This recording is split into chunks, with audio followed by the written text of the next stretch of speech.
Hey there, friends. I'm Mike for CMCC Builds, and today we're going to talk about subclasses. Over the next several weeks and months, as the current version of D&D comes to a close and we begin to kick off the new version of Dungeons & Dragons, whatever it's called, I'm going to review the subclasses for each class and rank them against the other subclasses in that particular class. In other words, an S-tier rogue may have a much different power level than an S-tier wizard. Other YouTubers have ranked all the subclasses against each other on one tier list, so if that interests you, check that out too. But here we're going to be doing each class's subclass independently. In addition to my own ranks, I'm going to show you some points of comparison, namely the rankings given by my patrons and the Gauntlet community, the Dungeon Dudes tier list, and Treant Monk's Temple. If you'd like to vote in future tier lists, join either my Patreon or the Gauntlet Discord. Links below. First up, alphabetically, and in my heart, is the Artificer. Masters of innovation, ingenuity, and magic, Artificers unlock extraordinary capabilities and objects. The first Artificer subclass, unfortunately, is the Alchemist. They get a tool proficiency, either Alchemist supplies or something else if you already have it. This is a ribbon, it's nothing. The additional spells Alchemists get are pretty bad. They're not all bad, Healing Word is good, Flaming Sphere is okay, Death Ward is nice, but comparatively to other Artificer spell lists, as we'll see, this is pretty weak. Ray of Sickness, Melf's Acid Arrow, Blight? The main feature of the class is the Experimental Elixir. This feature is by far the weakest level 3 ability of any Artificer. The effects are not powerful. Often the effects are just straight worse than the spell slot used to create them. Boldness is pretty good. Enjoy getting it 16.67% of the time you make an Elixir.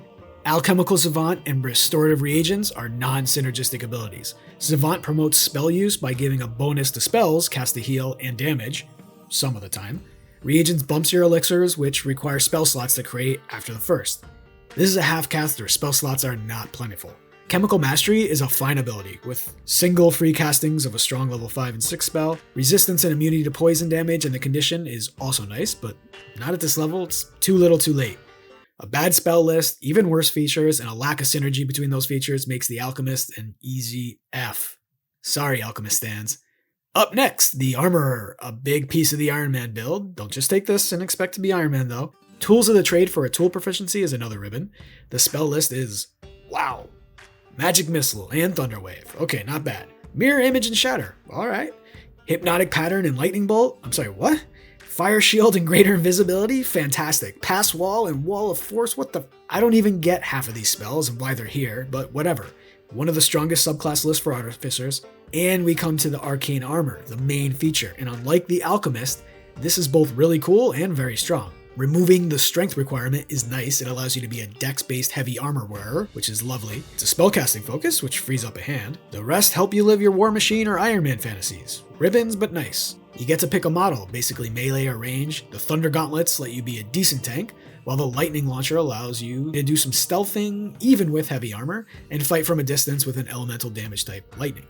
The fact that it's a simple ranged weapon means you can apply Sharpshooter to it for some decent damage. At 5, they get extra attack, necessary for most weapon-based builds, and at 9, the Armorer really picks up their power levels by allowing 2 additional infusions and multiple infusions on your armor. This is a great ability that outclasses the other Artificer subclasses at this level.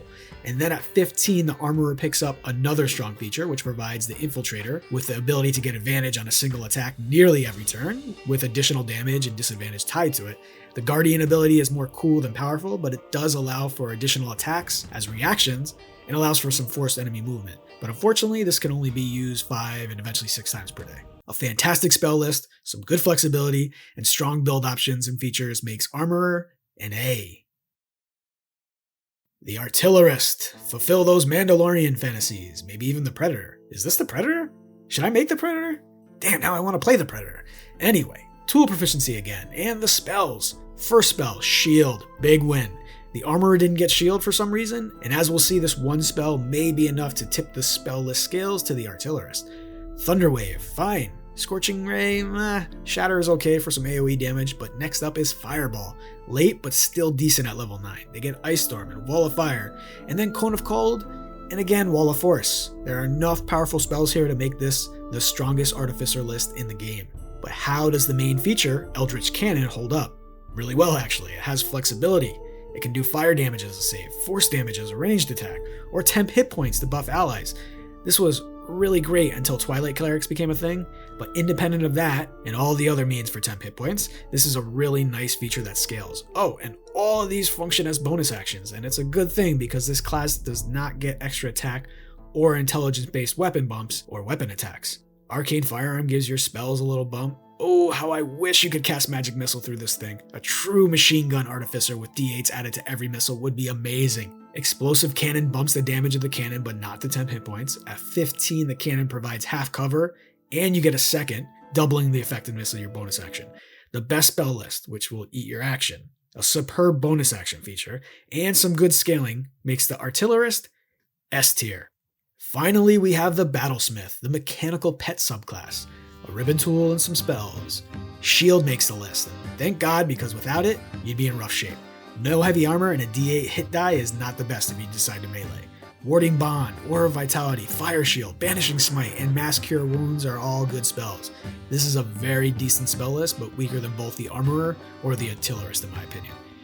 The Battlesmith, however, gets two big features at 3rd level. First, they get proficiency in martial weapons and the ability to use them with intelligence, assuming you have a magic weapon, which you will because you're an Artificer. Then you get the Steel Defender, a nice metallic pet that can do a bit of damage, be a mount to small PCs, and perhaps more importantly, deflect attacks, which imposes disadvantage on a single attack. Extra attack is mandatory in a subclass like this, and you get it. Arcane Jolt gives some more damage or healing, but only intelligence mod times per day, so it functions as a smite light. Improved Defender doubles the Jolt's dice, gives a +2 to the defender's AC, and attaches a bit of damage to the deflect attack ability. All in all, a solid spell list, some great level 3 features, probably the best among Artificers, and decent damage scaling put the Battlesmith into S tier, just inching out the Artillerist for me. I know, I'm crazy. Let's see what the others think. Among my Patreons and the Gauntlet Discord members, voting for the most powerful subclass, the Alchemist came in dead last without a single vote. Shocker. The Armorer pulled in 27.7% of votes, the Battlesmith was second with 35.3% of votes, and it's the Artillerist that wins with 37% of total votes. A bit different from me with the Battlesmith and Artillerist switching places, but it's close in the voting as it was for me. How did the Dungeon Dudes feel about these subclasses? They put the Armorer into S tier, the Artillerist and Battlesmith into A tier, that's an interesting choice, and then the Alchemist in... No, this can't be right. In B tier?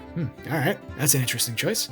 We didn't agree on a single choice there, other than I guess the Alchemist being the worst of the 4. And finally, over at Treant Monk's Temple, he has the exact same order but a slightly different ranking as he's ranking all the subclasses together and bumped the Artillerist down a bit. I don't believe he mentioned the Artillerist spells in his video, so maybe that is partly why it's a full tier down, not sure on that one. What I am sure about is I want to hear your list down below. See you here next time, folks.